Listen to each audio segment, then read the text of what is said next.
Welcome students. आज आपण maths 2 मधला लास्ट चॅप्टर 9th चॅप्टर बघायला सुरू करणार आहोत. तो म्हणजे डिफरन्सिएशन किंवा डेरिव्हेटिव्ह. डिफरन्सिएशन त्यालाच दुसरी टर्म आहे डेरिव्हेटिव्ह. अतिशय तुमच्या म्हणजे पुढच्या इयत्तांसाठी 12वी पुढे इंजिनिअरिंग याकरता फार महत्त्वाचा हा चॅप्टर आहे. डिफरन्सिएशन किंवा डेरिव्हेटिव्ह असं त्याला म्हणतात. डिफरन्सिएशन सगळीकडे तुम्हाला लागणारी कन्सेप्ट आणि सगळ्यात महत्त्वाचं म्हणजे लिमिट किंवा कंटिन्युटीपेक्षा कंपॅरिझन मध्ये डेरिव्हेटिव्ह हा फार सोपा आहे. डिफरन्सिएशन हा चॅप्टर खूप सोपा आहे. ह्याला फक्त मी जी काही सुरुवातीला तुम्हाला फॉर्म्युलेची जी लिस्ट लिहून देतो ती मात्र व्यवस्थित बाय हार्ट केली पाहिजे. सगळेच्या सगळे फॉर्म्युले दररोज म्हणायचे असते. सगळे फॉर्म्युले दररोज म्हणायचे. मी तुम्हाला एखाद्या व्हिडिओमध्ये ते कसे म्हणायचे कसे पाठ करायचे मी सांगेन. तोच व्हिडिओ पुन्हा पुन्हा पाहायचा आणि लर्न करायचे बाय हार्ट करायचे. आता डायरेक्ट हा डिफरन्सिएशन चॅप्टर कधी स्टार्ट होत नाही.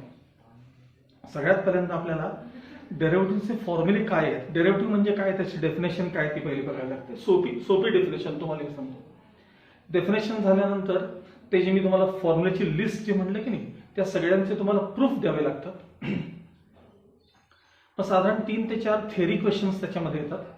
ऍडिशन, सबट्रॅक्शन, मल्टिप्लिकेशन आणि डिव्हिजन कसं घ्यायचं डेरिव्हेटिव्ह मध्ये, आणि मग प्रॉब्लेमला सुरुवात होते, एक्सरसाइजला सुरुवात होते. त्यामुळे पहिल्या दुसऱ्या लेक्चरमध्ये कधी डिफरन्सिएशन डायरेक्ट सुरू करता येत नाही. त्याला खूप थेरी आधी शिकावी लागते. पण ते सोपं आहे, फार म्हणजे फार सोपं आहे, लक्षात ठेवा. ठीक आहे. आता इथून पुढे जो काही मी भाग लिहून देईन, इथून पुढचा जो काही मी तुम्हाला भाग लिहून देईन इथं बोर्डवरती, तो आहे तसा तुम्ही नोटबुकमध्ये लिहून घ्यायचा आहे. तो भाग आहे तसा नोटबुकमध्ये लिहून घ्यायचा, हे लक्षात ठेवायचं. ठीक आहे. सगळ्यांनी वरती हेडिंग आधी डिफरन्सिएशन किंवा derivative.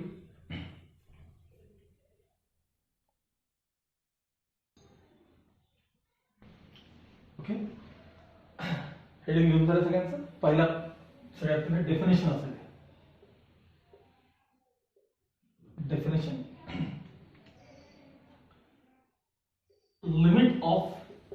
limit of incrementary ratio INCRE MENTARY. Limit of incrementary ratio is called derivative. Limit of incrementary ratio is called derivative. Full stop. If त्याच्यावरच लिहायचं खाली. If y equals fx is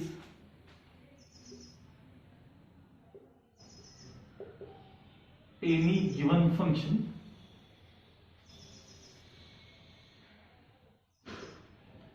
then its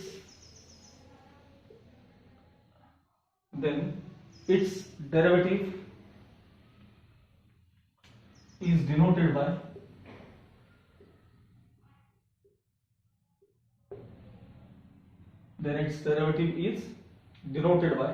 त्याला जे notations आहेत ते असे असतात.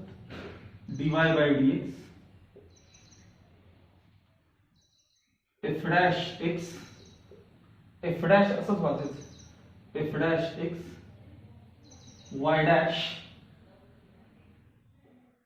y1 etc. y1 etc.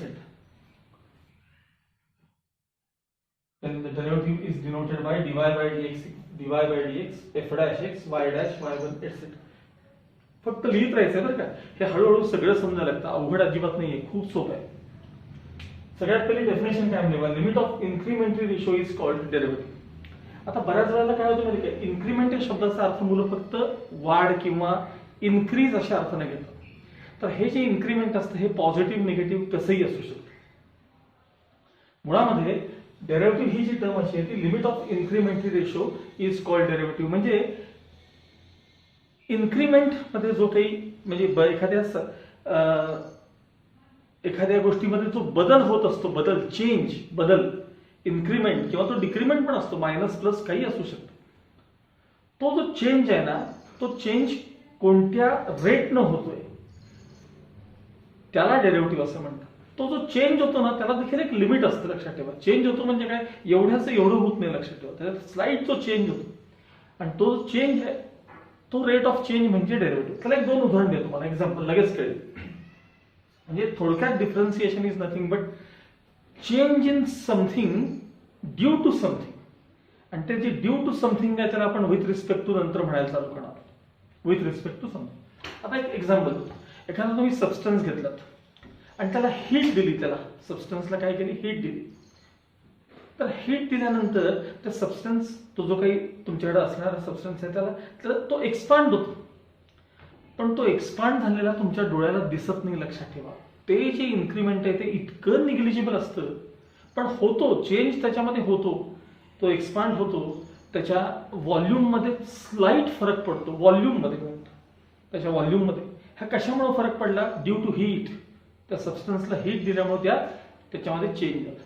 तो जो चेंज आहे ना, स्लाइट चेंज, त्यालाच डेरिव्हेटिव्ह म्हणतात. मी मगाशी म्हणलं हा चेंज पॉझिटिव्ह निगेटिव्ह कसाही असतो. आता तेच समजा एखाद्या सबस्टन्समध्ये तुम्ही हीट काढून घेतली, म्हणजे खूप त्याला कूल केलं, टेम्परेचर त्याला खूप कमी तसं आणलं, तर तो कॉन्ट्रॅक्शन देखील होतं त्या सबस्टन्स, कॉन्ट्रॅक्शन. आणि ते कॉन्ट्रॅक्शन आपल्या डोळ्याला कधी दिसत नाही, पण ते झालेलं असतं, अगदी बारीक मायनर असतं. तो जो चेंज आहे ना, त्या चेंजला डेरिव्हेटिव्ह म्हणतात. तो चेंज कोणामुळे झाला, तर तुम्ही त्यातनं हीट काढून घेतली त्याच्यामुळे झाला. तो जो स्लाइट चेंज आहे त्याला म्हणतात. पण तो नुसता चेंज म्हणजे देखील डेरिव्हेटिव्ह नाही. तो चेंज होणार, पण त्याला एक लिमिट आहे, सर्टन लिमिट पर्यंत चेंज होणार. आणि ते जे लिमिट आहे त्याला डेरिव्हेटिव्ह असं म्हणायचं. आणि आता हे झालं असंच व्यवहारातलं एक्झाम्पल आपण बघूया. तुम्ही कधी पाहिलंय का बघा, म्हणजे असं कधी तुम्हाला प्रसंग आलाय का बघा. समजा आपल्या घरातली सगळी जी भांडी वगैरे घासून जेव्हा येतात किंवा भांडी घासतात, काही वेळेला असं होतं की एखादी 2 तुमच्याकडे असणारे बाउल्स म्हणा, 2 वाट्या असतील आपल्या एकाच साधारण साईजच्या, तर काही वेळा ते एकमेकांमध्ये अडकून बसलेल्या असतात आणि काही केल्या त्या निघत नाहीत. काही केल्या त्या म्हणजे किती ओढून काढला प्रयत्न केला तर निघत नाहीत. तर त्यावेळेस लक्षात ठेवा, तुमच्या घरात जे कोण आई, आजी, काकू, जे कोण त्याच्याशी स्वयंपाकाशी संबंधित लोक आहेत, ते फक्त काय करतात माहिती आहे, त्या दोन्हीच्या दोन्ही एकमेकात अडकलेल्या ज्या वाट्या आहेत की नाही, त्या सरळ गॅसवर किंवा विस्तवावर ठेवतात. असं केल्यामुळे काय होतं माहितीये, तो बाहेरची जी तुमची ती वाटी असणार आहे ती एक्सपांड होते ड्यू टू हीट. त्याच्यात स्लाइट चेंज होतो त्याच्यामध्ये, आणि ते झाल्या तुमची त्यातनं वाटी निघून बाहेर पडते. आता तुमच्या घरच्या लोकांना, आईला, काकूला, आजीला काही डेरिव्हेटिव्ह माहित असतो का, नाही, पण त्यांना साधे कन्सेप्ट माहिती, ते ठेवलं की निघून जातं. हा जो स्लाइट चेंज आहे ना, ह्याला डेरिव्हेटिव्ह म्हणायचं. हे फक्त डोक्यात एवढं ठेवा, derivative is nothing but change. Derivative is nothing but change. आणि तो चेंज पण मला सांगा, ती बाहेरची जी वाटी आहे त्याचं काही पातेलं होत नाही ना, ती वाटीची वाटीच राहते तशी. तर तो स्लाइट चेंज असतो, त्याला एक लिमिट असतं, सर्टन लिमिट पर्यंत चेंज होतो, and that change is called derivative. आणि हे जे आहेत ते डेरिव्हेटिव्हचे नोटेशन्स आहेत. ऍक्च्युली याला लेबनीज नोटेशन असं म्हणतात. लेबनीज नावाचं मॅथमॅटिशियन आहे, त्याच्या नावात हे लेबनीज नोटेशन आहे. डेल्टामध्ये असतं, ते दाखवेल मी पुढे तुम्हाला. लेबनीज नोटेशनशी संबंधित आपण मोस्टली हे वापरतो, काही वेळेला हे पण वापरतो. तर dy/dx, ठीक आहे. आता कोणत्याही एखाद्या फंक्शनचा डेरिव्हेटिव्ह कसा मिळवायचा, ती जी कन्सेप्ट त्याला म्हणतात डेरिव्हेटिव्ह बाय फर्स्ट प्रिन्सिपल. हा झाला डेफिनेशनचा पार्ट. आता याच्या खाली हेडिंग लिहायचं, डेरिव्हेटिव्ह बाय फर्स्ट प्रिन्सिपल. हे सगळं लिहायचं का तुम्हाला वहीत, जे मी आता दाखवते ते सगळं तुम्हाला लिहायचं आहे. खाली हेडिंग आहे derivative by first principal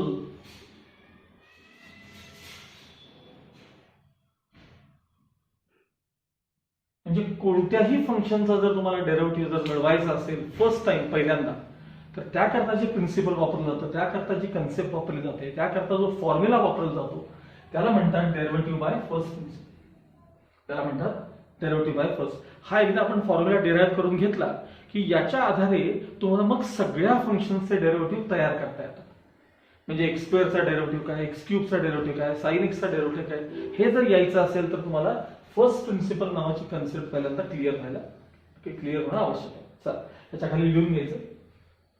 late हा सगळा थेअरीचा पार्ट आहे बरं का, आपण जे बघतो तो सगळा थेअरीचा part.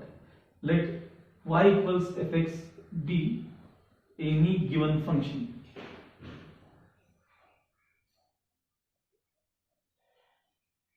Let y equals F x be any given function. Next ना, let delta x be very small increment in x.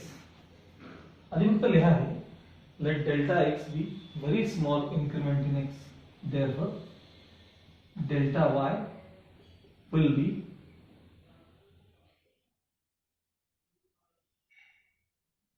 corresponding increment in y. Therefore delta y will be corresponding increment in y. आता ह्या 3 लाईन्सचा अर्थ समजून घ्या, कारण derivative मध्ये जितके जितके थेअरी क्वेश्चन्स येतील 11वी मध्ये प्लस 12वी मध्ये जेवढे थेअरी क्वेश्चन्स येतील त्या सगळीकडे ही तुमची लाईन कॉमन असणार. लक्षात, ह्या 3 लाईन्स सगळीकडे कॉमन असणार. त्यामुळं ही टर्म व्यवस्थित समजून घ्या.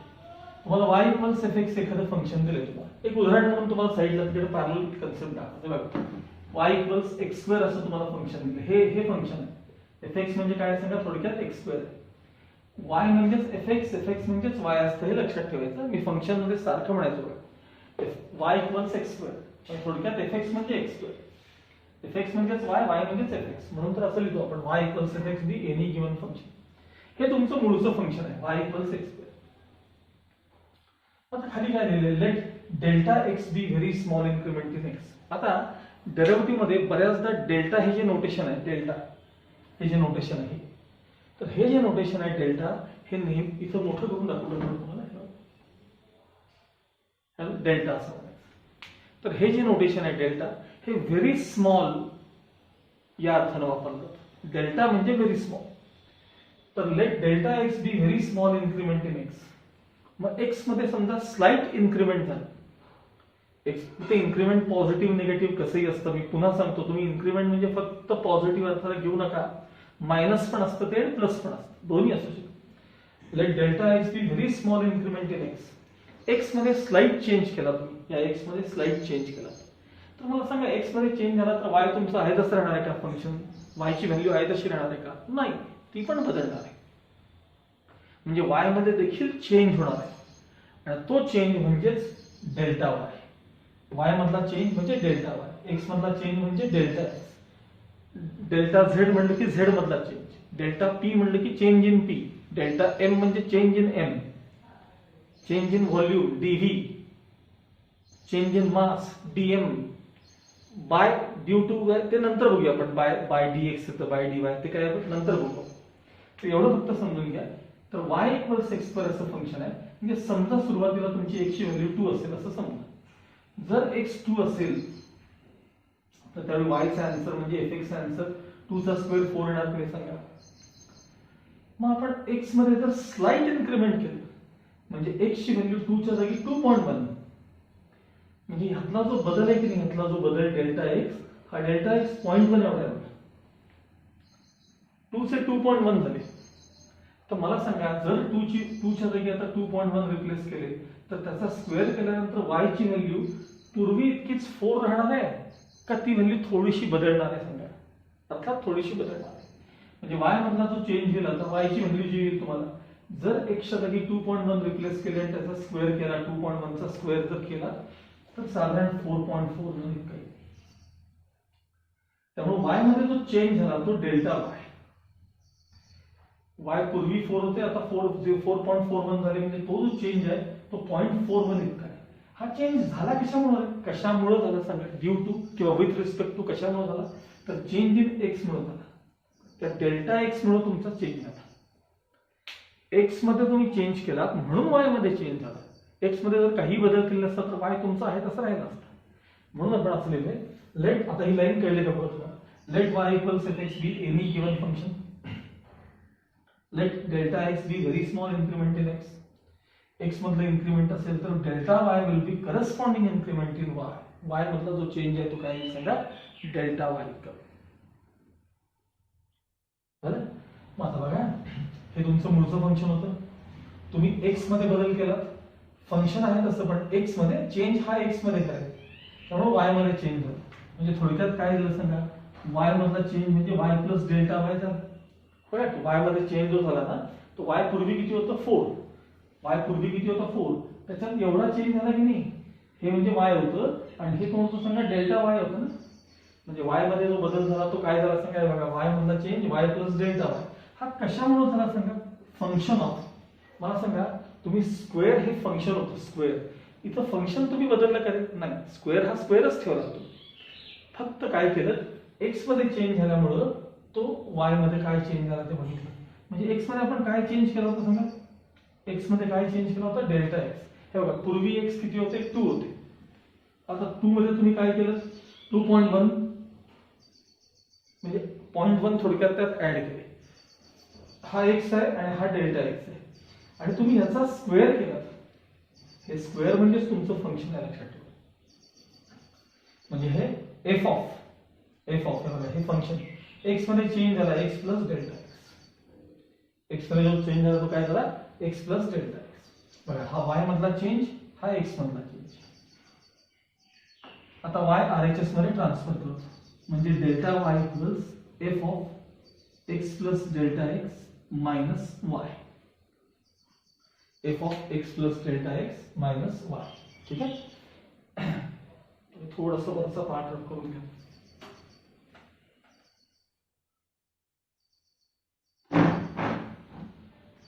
आता वरती वाचा बरं, y म्हणजे fx आहे किंवा fx म्हणजेच y हे वाचा बरं.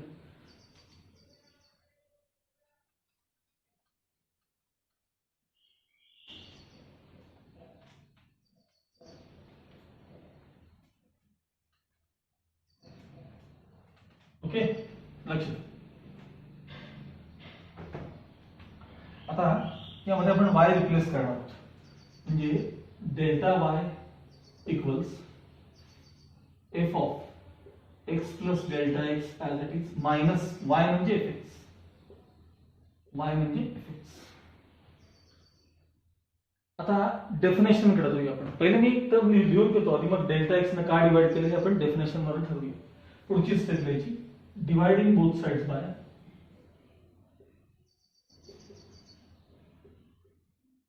Delta x and delta x not equal 0.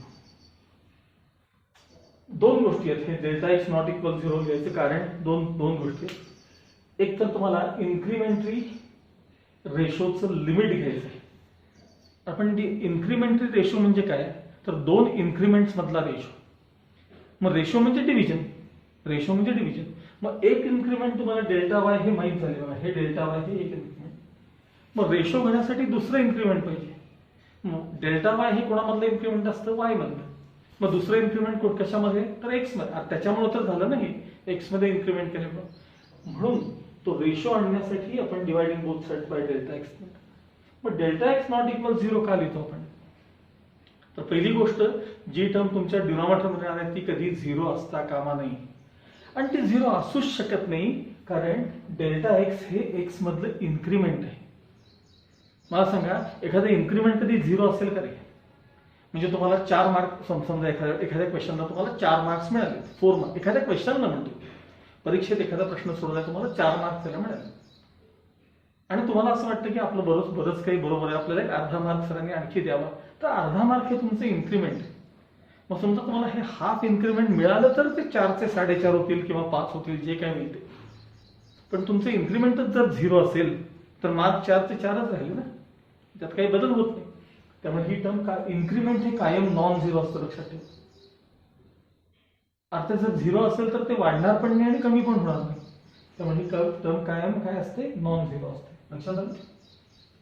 मग या टर्मला आपण दोन्ही साईडला कशाने डिवाइड करतोय, delta x. therefore delta y upon delta x equals f of x plus delta x minus fx upon delta x. काय केलं आपण, दोन्ही साईडला डेल्टा एक्स ने डिवाइड केलं. Okay,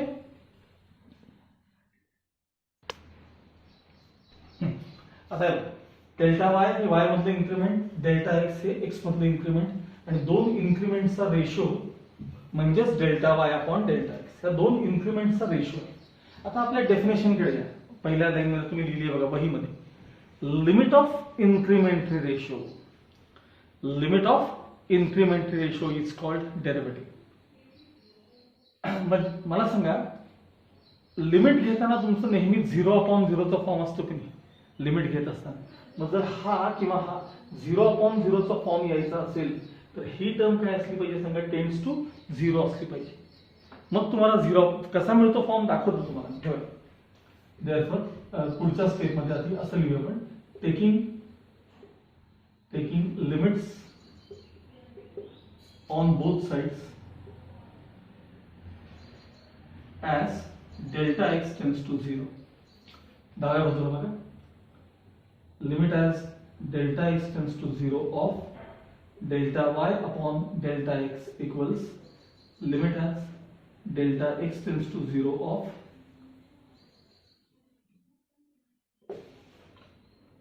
f of x plus delta x minus fx upon delta x. दोन्हीकडे limit घेतलं. आता मी जे मगाशी म्हणत होतो चेक करा. हे बघा, डेल्टा एक्स ला तर 0 रिप्लेस केलं तर हा पार्ट 0 होतोय. इथं 0 रिप्लेस केल्यावर x प्लस 0 म्हणजे x. मग f of x minus fx म्हणजे fx मायनस fx झाला का, 0/0चा फॉर्म आला. आणि हे लिमिट जेव्हा तुम्ही सोडवतात तेव्हा तुम्हाला जी टर्म मिळते त्याला म्हणतात डेरिव्हेटिव्ह असं म्हणतात. म्हणजे limit of incrementary ratio, limit of, नीट आहे का बरं काय, फार व्यवस्थित लक्ष द्या, सोपा आहे, फार सोपा आहे. Limit of incrementary ratio is called derivative. आणि याचं लिमिट म्हणजे हा पार्ट आहे, लक्षात ठेवा. म्हणून हे सिम्प्लिफाय करून जे आन्सर येतं ते तुमचा त्या फंक्शनचा डेरिव्हेटिव्ह असतो, ज्याचा आपण वापर पुढे करणार आहोत. मग आता बाय डेफिनेशन लिमिट ऑफ, ती डेफिनेशन वाचा, इन्क्रिमेंटरी ratio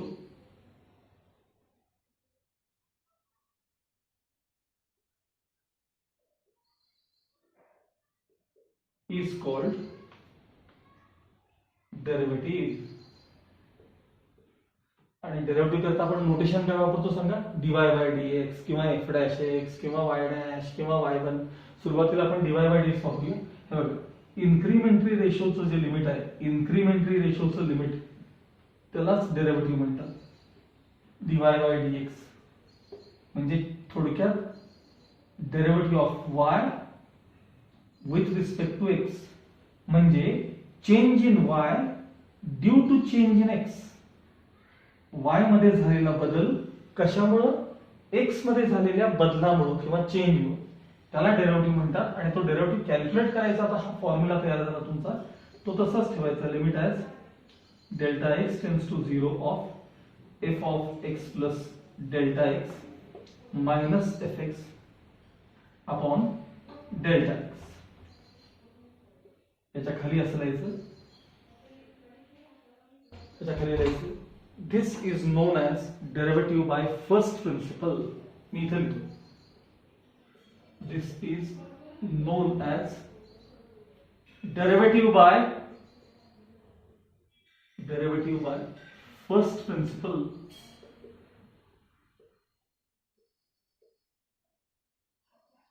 derivative by first principle. ठीक आहे.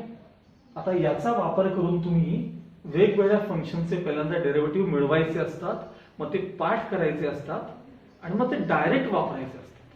प्रत्येक वेळेला तुम्हाला फर्स्ट प्रिन्सिपल आणि लिमिटचा वापर करायचा नसतो.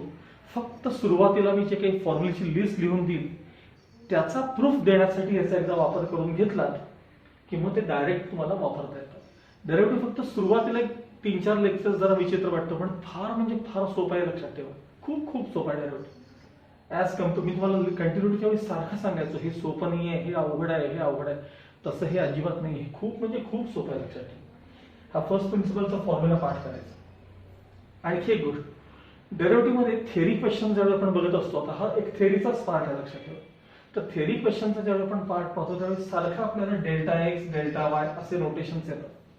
पण ज्यावेळी प्रॉब्लेम सोडवत असतो त्यावेळेस आपल्याला हे प्रत्येक वेळेला डेल्टा एक्स डेल्टा वाय हे कन्व्हिनियंट नसतं. मग त्यावेळेस तुम्हाला for the sake of convenience हा फॉर्म्युला टेम्पररी मॉडिफाय करून घ्यायचा आणि तो वापरायचा असतो. ठीक आहे. मग ह्याच्या खाली लिहून घ्या अबाउट फॉर्म्युला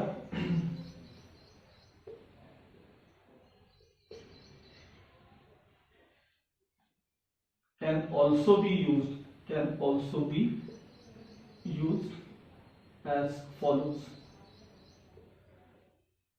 मी इथंच दाखवणार आहे फक्त for the sake of convenience बस बाकी काही नाही. इथंच दाखवतो बघा dy by dx equals limit as h tends to 0 of f of x plus h minus fx आणि अपॉन h. काय बदल केलाय सांगायचं मला तुम्ही. फक्त डेल्टा एक्स जागी एच लिहिलाय, लिहायला कन्व्हिनियंट आहे. बाकी बघा इथे एक्स आलाय, इथे एक्स आलाय. फक्त जिथं डेल्टा एक्स आहे तिथं मी एच केलेलं आहे बस बाकी काही. त्याला म्हणतात डेरिव्हेटिव्ह बाय फर्स्ट प्रिन्सिपल. हा झाला थेअरीचा पार्ट, पण आपण वापरताना हे वापरतो, सोपं पडतं वापरायला बस.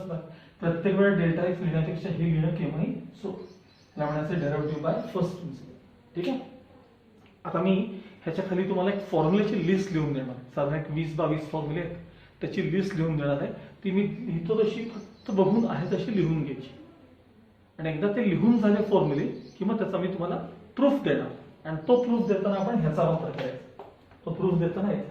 आणि एकदा ते सगळ्यांचे प्रूफ देऊन झाले की मग ते डायरेक्ट वापरायचे असतात तुम्हाला. म्हणजे एक्स स्क्वेअरचा डेरिव्हेटिव्ह ट्वाइस एक्स कसा येतो हे पहिल्यांदा ह्याने ठरवून घ्यायचं. आणि एकदा तुम्ही ठरवलं की तो डायरेक्ट वापरायचा असतो. ओके. आता याच्या खाली आपण फॉर्म्युलेची लिस्ट लिहून घेणार आहोत.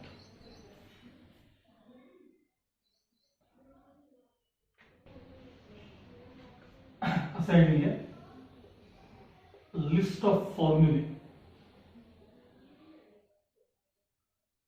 आपण आता डेरिव्हेटिव्ह सगळे फॉर्म्युले पाहणार आहोत. सगळ्यात पहिला फॉर्म्युला डी बाय डीएक्स म्हणजे डेरिव्हेटिव्ह ऑफ. हे नोटेशन कसं येतं काय येतं फक्त सगळं नुसतं आता लिहून घ्यायचं. सगळं काय लागतं नंतर. D by dx of k म्हणजे constant equals 0.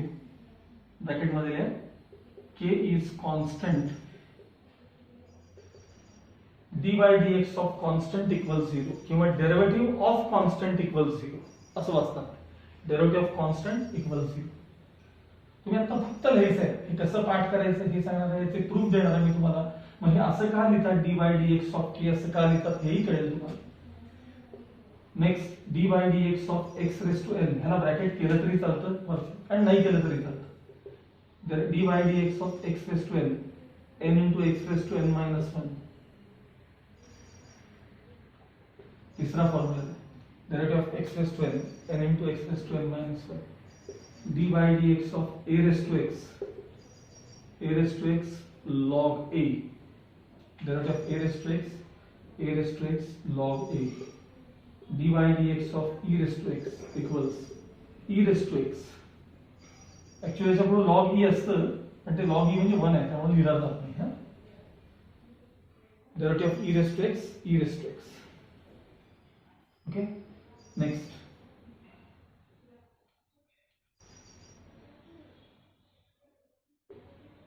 Derivative of log x 1 upon x. Derivative of log x 1 upon x.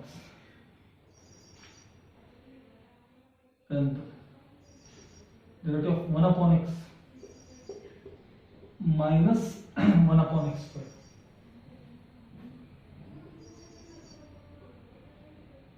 Derivative of root x 1 upon 2 root x.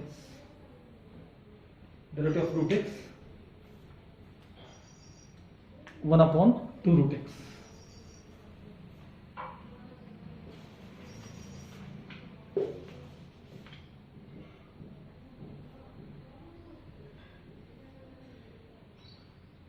आठ number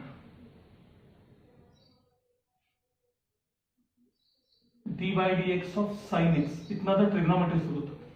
derivative of sine X cos X. फक्त लिहायचं बरं का तुम्हाला का. Derivative of cos X minus sine X. त्याला bracket केलं तरी चालतं आणि नाही केलं तरी चालतं बरं. Sine cos tan D by D x of tan x sex पर x.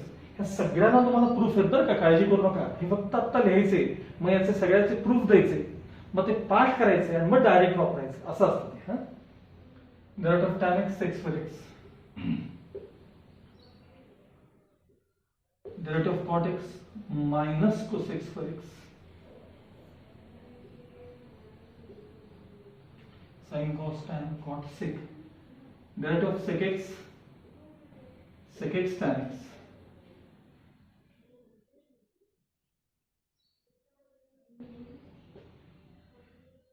derivative of sec x tan x, derivative of cosec x minus cosec x cot x.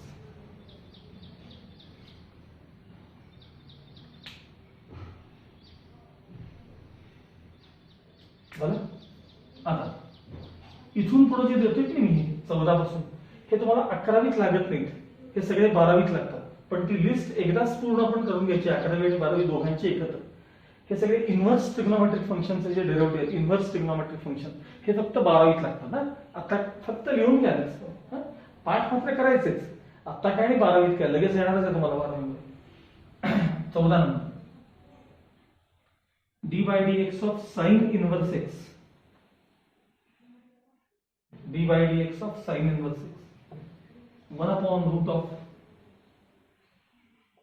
1 minus x square, derivative of sin inverse x, sin inverse x असं असतं, raised to minus 1 ला inverse असं म्हणायचं, derivative of sin inverse x,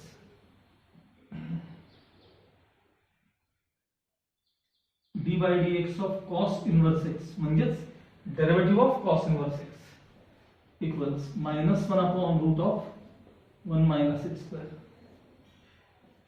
minus 1 upon root of 1 minus x square. मी इकडचा हे part पुसते बरं.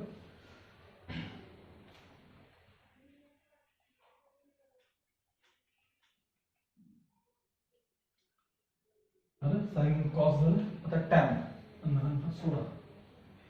d by dx of tan inverse x 1 upon 1 plus x square, derivative of tan inverse x 1 upon 1 plus x square, 17 d by dx of cot inverse x minus 1 upon 1 plus x square, 18 d by dx of sec inverse x 1 upon mod of x into root of x square minus 1, mod plus और minus sign असतं ना, म्हणून mod मध्ये घेतलेलं असतं. फक्त लिहा ते आता, हे त्याला प्रूफ वगैरे सगळं 12वीत आहे बरं.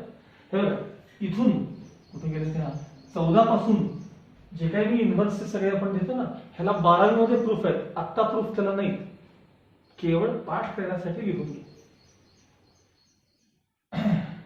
19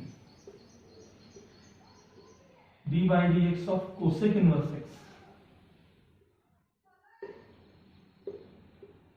minus 1 upon, फक्त वरती माइनस साइन घ्या, mod of x into root of x square minus 1, minus 1 upon mod of x into root of x square minus 1.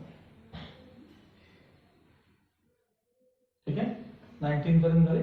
आता बोर्ड रद्द करून मी पुढचा भाग लिहिणार आहे. सगळ्यांचं लिहून झालं का बघा, ते वहीत वेळच्या वेळी लिहून काढा सगळं.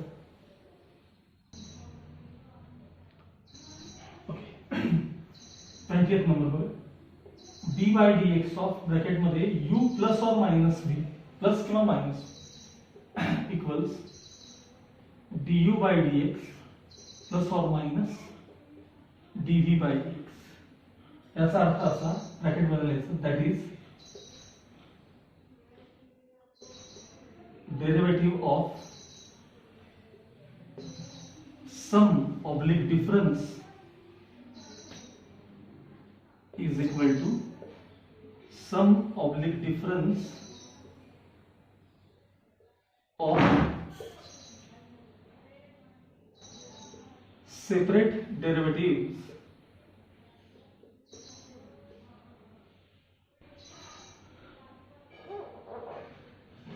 sum or difference of separate derivatives. Derivative of sum or difference म्हणजे sum or difference of separate derivative. 21 d by D x of ब्रॅकेटमध्ये यू इंटू व्ही. आता हे यू व्ही वगैरे काय असतं ते सगळं थिअरीमध्ये तुम्हाला कळेल, सगळं कळेल. फक्त हे आज लिहून घ्यायचंय बस, बाकी काही नाही.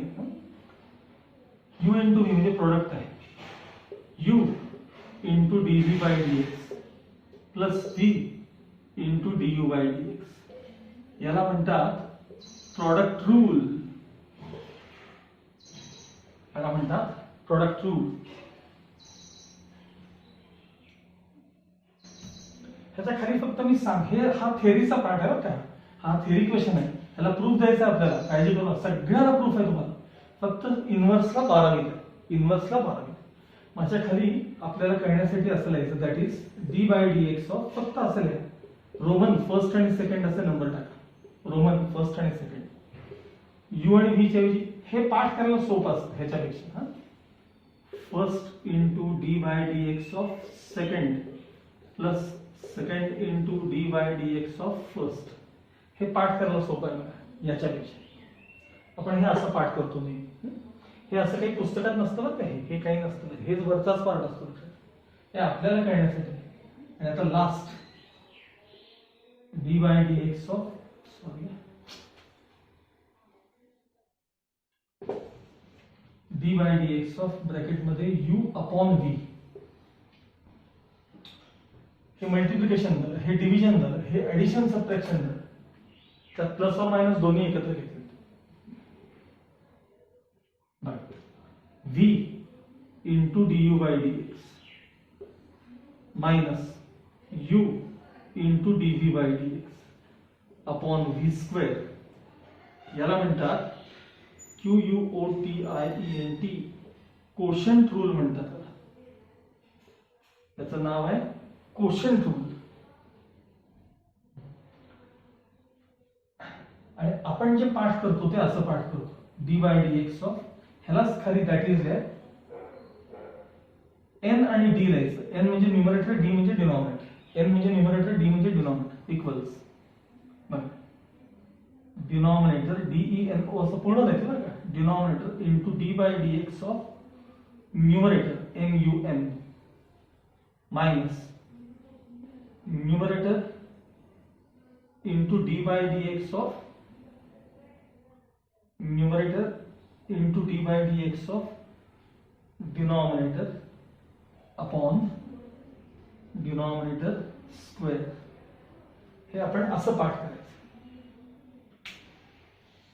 साधारण इथपर्यंतचा भाग सगळा हा 2-3 वेळा पाहून एकदा वहीमध्ये लिहून काढा. आणि मग आता उद्यापासून आपण त्याचे प्रूफ वगैरे काय आहेत ते बघायला घेऊ. पहिल्यांदा हे फॉर्म्युले पाठ कसे करायचे तेही सांगणार आहे मी तुम्हाला, आणि मग त्याचे आपण प्रूफ पाहायचं. ठीक आहे, बाकीचा पार्ट नेक्स्ट पिरियडमध्ये. Till then good bye.